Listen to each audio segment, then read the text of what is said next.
दिल्ली साहब में सौदीप किला का नाम बहुत सारे लोग सुने होंगे। वो किला भी है सौदीप किला, दिल्ली महाराज का असली घर है जो दिल्ली शहर के अंदर है। महाराज विराट का रियासत आज भी है। दिल्ली शहर के अंदर सौदीप किला है जो रियासत आज भी है इनका। दिल्ली शहर के अंदर आवाज में चुप राजा गुलाब सिंह नामक एक राजा रहता था। राजा गुलाब सिंह गिलास सौदीप किले का राजा था, जिसका ससुराल राजा मान सिंह खानदान में हुआ था। बहुत सारे लोग राजा मान सिंह खानदान का नाम सुने होंगे। राजा मान सिंह खानदान में राजा गुलाब चंद सिंह का ससुराल था। महाराज का जो असली ननिहाल था वो राजा मान सिंह खानदान में था। राजा गुलाब चंद सिंह को शराब थी कि आपको कमेटी के लोग डिस्टर्ब ना करें।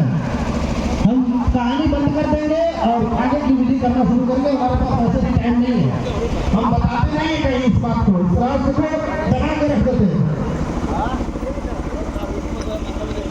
सौदीप किला का राजा गुलाब चंद सिंह थे। उनको श्राप मिला था कि आपको अपनी पत्नी से पुत्र की प्राप्ति नहीं होगी।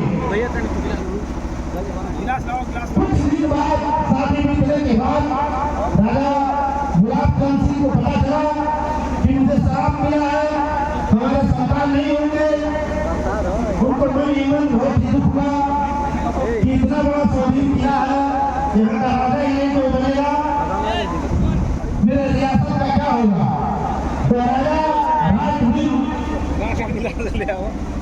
दिन चिंतन करने लगे।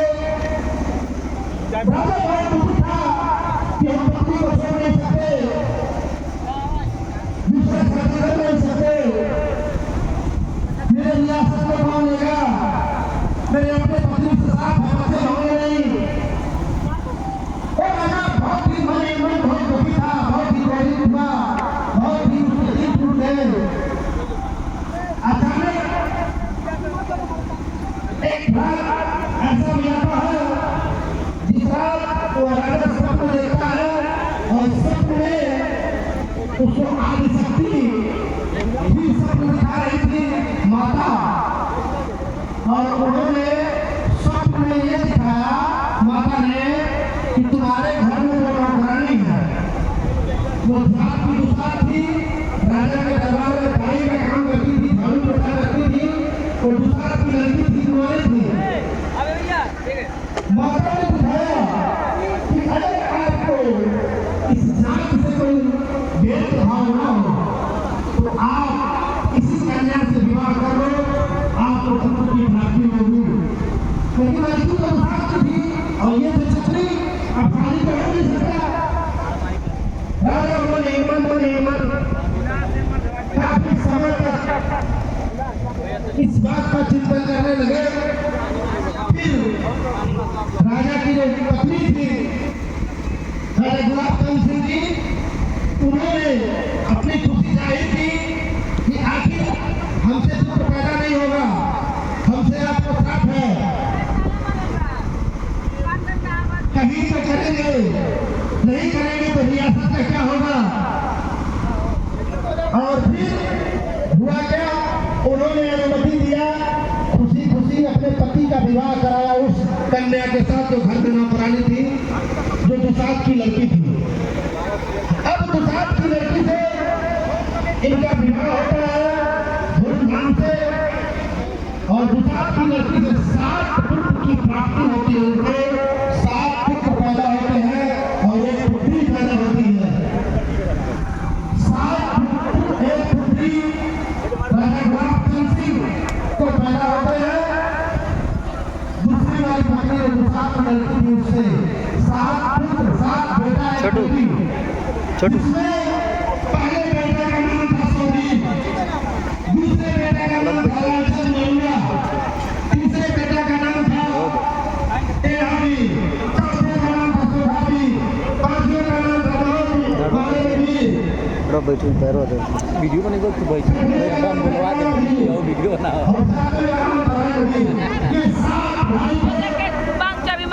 और एक बहन थी।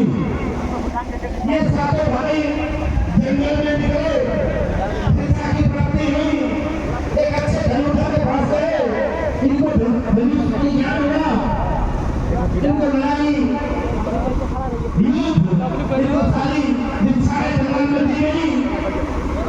फिर ये पुनः दिल्ली से विद्या आए और सब विद्या आने के बाद इनको पता चला कि हमारी एक बहन है।